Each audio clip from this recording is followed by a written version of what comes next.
Hello, this is Mary with Mango Math, and I'm here with Millie to give a lesson tutorial out of our middle school math kit.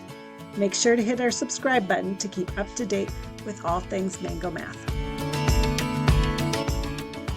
NIM is a game that has been around for thousands of years, and it's a great game to do with students and have them keep track of the data which they find in playing to see if it makes a difference on who can win by what they do. So on a player's turn, they can select 1, 2, or 3 counters. It's really up to them on how many they want to count. First time we're going to play, we're just playing with 21 counters.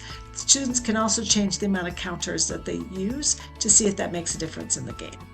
So to start, let's just say I'm player 1, and I'm going to choose 1 counter, and I'm going to move it over to my side.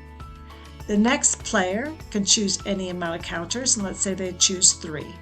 And you're going to go back and forth selecting counters just like that. I'm going to select 2, the other player selects 1. I select 3.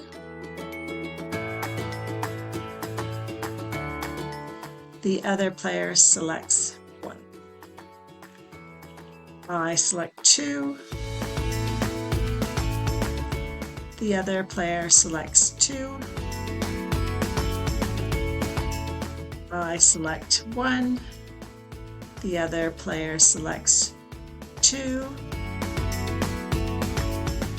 And finally, we're down to just 3 counters. And the goal of this game is to be a player that is not left with having to take out the last counter.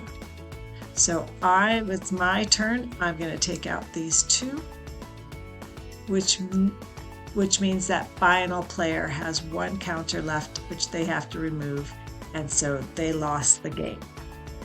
So to play this game numerous times, seeing if it makes any difference on how many counters you take, and if there is any correlation between who goes first and who goes second. It is only played with 2 players, so go out there and explore it and have fun. Thank you for checking out our video and seeing how to play these great Mango Math games.